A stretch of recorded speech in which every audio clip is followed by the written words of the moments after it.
दोस्तों, बिग सोचो में खुशामदीद।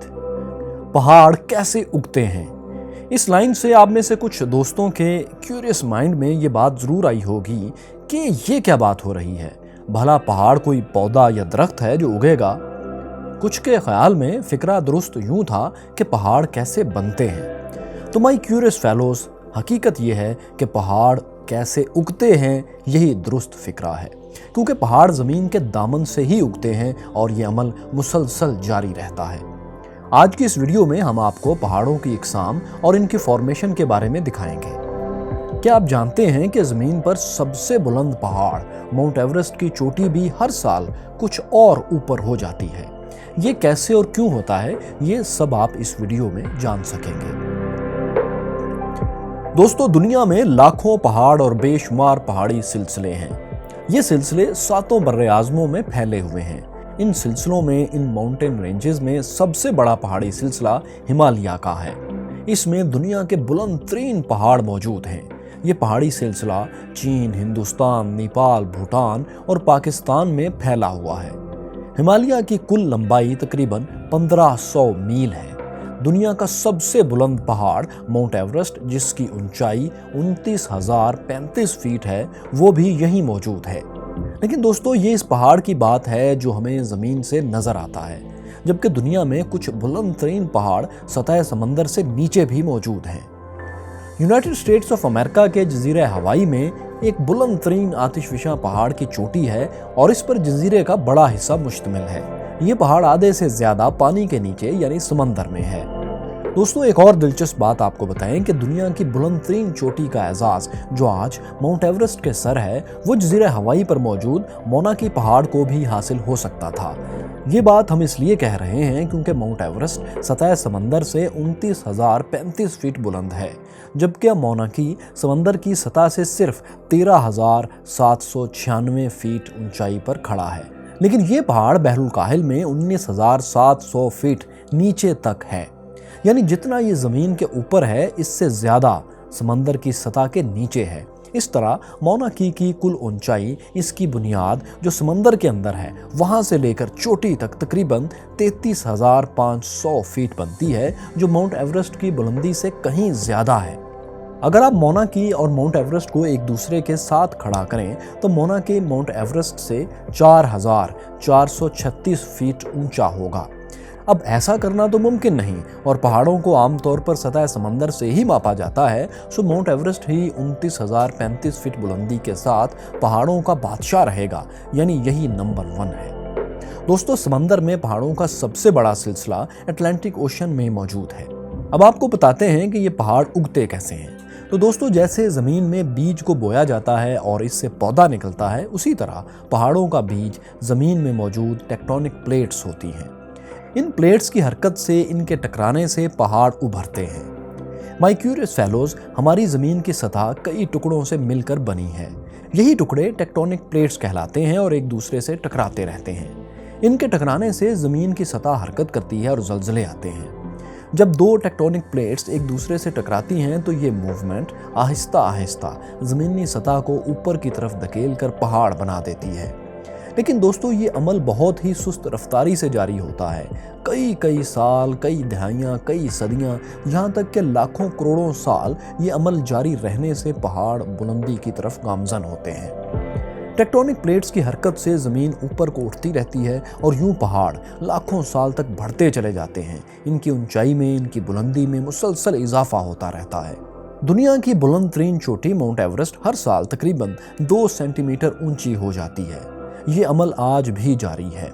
लेकिन दोस्तों, एक वक्त ऐसा भी आता है कि पहाड़ अपनी आखिरी हद तक बढ़ चुका होता है और इससे मज़ीद ऊंचा नहीं हो सकता, मगर ज़मीन की हरकत तो नहीं रुकती। इसके बाद इसकी लंबाई में फिर इजाफा तो नहीं होता, लेकिन पहाड़ की चौड़ाई में मुसलसल इजाफा होता रहता है, क्योंकि बुलंदी की कोशिश में ऊपर से और साइडों से पहाड़ रेजा रेजा होकर दाएं बाएं बिखरने लगता है, यानी ज़्यादा रकबे पर फैलने लगता है।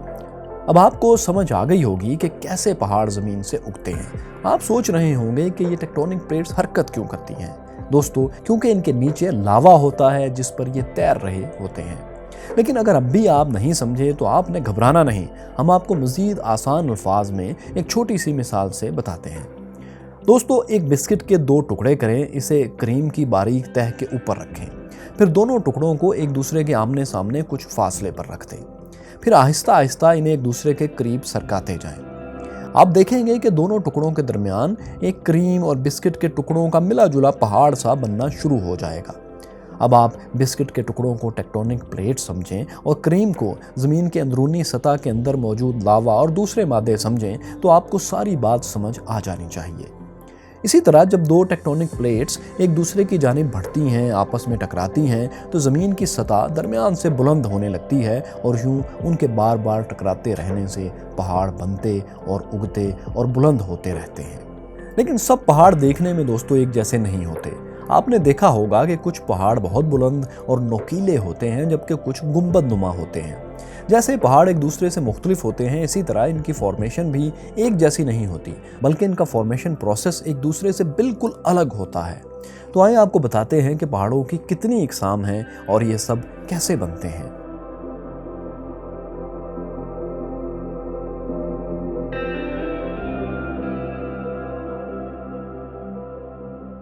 सबसे पहले देखते हैं फोल्ड माउंटेन्स को।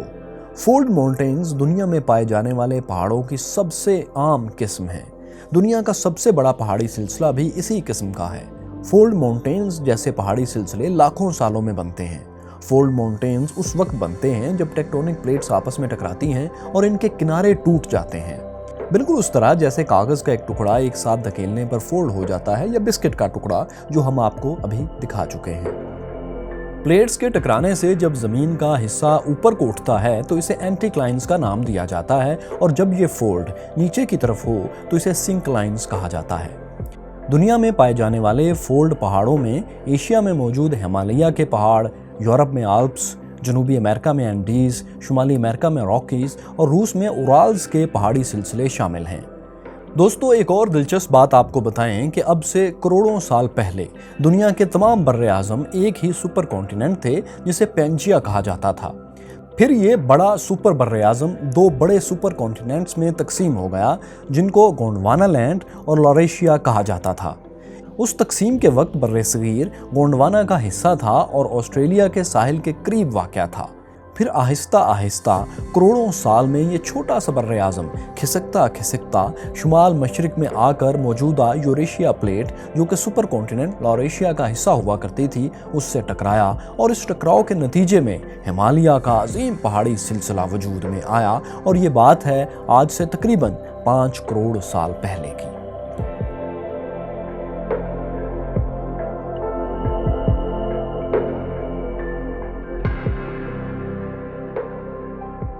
पहाड़ों की दूसरी किस्म है फॉल्ट ब्लॉक माउंटेन्स। ये पहाड़ उस वक्त बनते हैं जब सतह ज़मीन में दरारें पैदा होती हैं। इन दरारों की वजह से कुछ चट्टान के ब्लॉक्स ऊपर और कुछ नीचे की जानिब धकेले जाते हैं, जिनसे ब्लॉक पहाड़ बनते हैं। आसान अल्फाज में यूँ समझ लीजिए कि जब 2 प्लेट्स टकराती हैं तो दरमियान से ज़मीन ऊपर की तरफ उठ जाती है और फोल्ड पहाड़ बनते हैं। लेकिन अगर प्लेट्स के टकराने से ज़मीन फोल्ड होने के बजाय टूट जाए और मुख्तलिफ ब्लॉक्स में कई टुकड़ों में तकसीम हो जाए, तो फिर यही ब्लॉक्स एक दूसरे से मिलकर एक दूसरे पर ढेर होकर जो पहाड़ बनाते हैं, इस पहाड़ को ब्लॉक पहाड़ कहा जाता है। अक्सर फॉल्ट ब्लॉक पहाड़ों की सतह ज़मीन के सामने से सीधी अमूदी खड़ी होती है, जबकि पीछे की तरफ या किसी एक तरफ इसकी ढलवान होती है। शुमाली अमेरिका में सिरनवाडा के पहाड़ और जर्मनी में हज माउंटेन्स फॉल्ट ब्लॉक माउंटेन्स की किस्म हैं।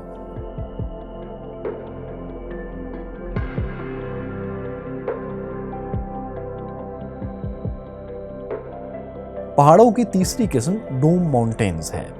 दोस्तों, ज़मीन की तह में मौजूद पिघली हुई चट्टान का आतिशफिशा मादा, जिसे मैग्मा कहा जाता है, जब वो एक बड़ी मिकदार में जमा होना शुरू होता है तो ज़मीन के अंदर ही अपना रास्ता बनाता है। ये मादा ज़मीन की सतह से बाहर नहीं आता, बल्कि अंदर रहकर ये मैग्मा चट्टानों की तहों को ऊपर की जानिब धकेलता है। फिर एक पॉइंट ऐसा आता है जब ये आतिशफिशा मादा, ये मैग्मा ठंडा हो जाता है और एक ही जगह जमा होकर एक सख्त चट्टान बना देता है। ज़मीन की सतह जो इस मैग्मा की वजह से बुलंद हुई होती है, वो एक गुंबदनुमा चट्टान की शक्ल में दिखाई देती है। इसलिए इन पहाड़ों को गुंबद पहाड़ या डूम माउंटेन्स कहा जाता है। दोस्तों डूम माउंटेन्स के इर्द गिर्द की ज़मीन फ्लैट ही होती है। इसकी वजह यही है कि यहाँ पर मैग्मा जमा होता है, जिससे बस वही जगह ऊपर की जानिब उठकर एक चट्टान, एक पहाड़ बना देती है जिसके नीचे लावा जमा हुआ होता है, जबकि इर्द गिर्द की ज़मीन फ्लैट ही रहती है। ये आप स्क्रीन पर जो तस्वीर देख रहे हैं, ये डूम माउंटेन्स यानी गुंबद पहाड़ ही की मिसालें हैं।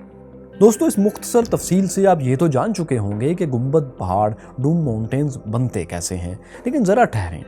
यहाँ आपके क्यूरियस माइंड में ये सवाल ज़रूर आया होगा कि हम ज़मीन में मौजूद आतिशफ़िशा मादे ही को मैग्मा क्यों कह रहे हैं, इसे तो लावा भी कहा जा सकता था, फिर हर बार मैग्मा ही क्यों? तो दोस्तों मैग्मा और लावा में बुनियादी फ़र्क है।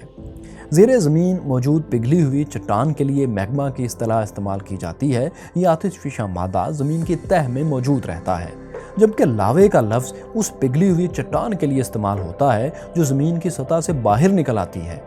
यानी ऐसा आतिशफ़िशा मादा जो ज़मीन से बाहर निकल आए उसे लावा कहते हैं, और जो ज़ेरे ज़मीन मौजूद रहे जिसके ऊपर प्लेट्स हरकत भी करती हैं उसे मैग्मा कहा जाता है। आइए अब दोस्तों आपको पहाड़ों की अगली किस्म वोल्केनिक माउंटेन्स के बारे में बताते हैं।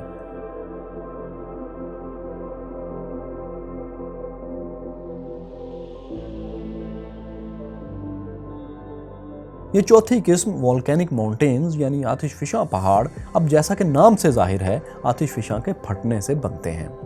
दोस्तों आतिशफ़िशा पहाड़ उस वक्त बनते हैं जब पिघली हुई चट्टान मैग्मा ज़मीन के अंदर गहराई में फट जाती है और फिर सतह ज़मीन को चीरते हुए ये आतिशफ़िशा मादा यानी लावा बाहर निकल आता है। फिर ये लावा, ये राख ठंडी होकर एक चट्टान की शक्ल इख्तियार कर लेती है, यानी लावे का ढेर तह ब तह जमा होकर एक बड़ी चट्टान, एक पहाड़ बना देता है। शुमाली अमेरिका में माउंट सेंट हेलेंस, फिलिपाइन में माउंट पेनाटोबो, हवाई में मोना की और माउंट लो आतिशफ़िशा पहाड़ों की इकसाम हैं।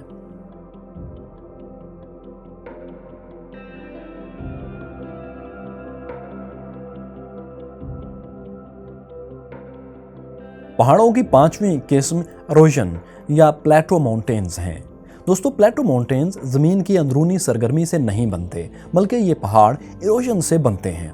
इरोजन एक जियोलॉजिकल प्रोसेस है, यानी एक अर्जियाती अमल है जिसमें मिट्टी के मवाद को हवा और पानी कुदरती तौर पर जोड़कर एक चट्टान की शक्ल देते हैं। इसमें ज़मीन की कोई हरकत शामिल नहीं होती, यानी ये पहाड़, ये चट्टान टेक्टोनिक प्लेट्स की मूवमेंट से नहीं बल्कि कुदरती अमल से तश्कील पाते हैं। सतह समंदर से बुलंदी पर वाक़या हमवार ज़मीन प्लेटो माउंटेन्स ही की किस्म है। पाकिस्तान की सतह मुर्तफ़ा पोठुहार और देओसाई इसकी मिसालें हैं। बाज़ औक़ात ज़मीन के अंदर की कुव्वतों की वजह से सतह समंदर से ज़मीन ऊपर धकेली जाती है और लावे की तहों की वजह से ये पहाड़ बन जाते हैं। न्यूजीलैंड के पहाड़ इरोजन माउंटेन्स की बेहतरीन किस्में हैं। दोस्तों जिस वक्त न्यूजीलैंड एल्प्स उगना शुरू हुए या बनना शुरू हुए, उस दौर में ज़मीन की गहराई से पिघली हुई चट्टानों का एक बड़ा गर्म बुलबुला एक बड़े हवा के गुब्बारे की तरह अफ्रीका के मशरकी हिस्से की सतह को ऊपर की तरफ धकेल रहा था। इस अमल के नतीजे में 4000 मीटर बुलंद सतह मुर्तफ़ा यानी प्लेटो बना। अब ये प्लेटो दो हिस्सों में तकसीम हो रहा है, जिसे ईस्ट अफ्रीकन रिफ्ट कहा जाता है। ये वादी न्यूजीलैंड के अल्प से दुगनी लंबाई लिए हुए है। दोस्तों ये थी फॉर्मेशन ऑफ माउंटेन्स की मुख्तसर कहानी। उम्मीद है अब आप जान चुके होंगे कि पहाड़ कैसे ज़मीन के दामन से उगाते हैं। आपने अभी तक पहाड़ों की कौन कौन सी इकसाम देखी हैं? हमें कमेंट्स में ज़रूर बताएं कि आपने वो कौन सा ऐसा पहाड़ देखा है जिसे इस वीडियो को देखने के बाद आप बता सकते हैं कि ये किस किस्म का पहाड़ था। हम आपके कमेंट्स पढ़ते हैं। शुक्रिया।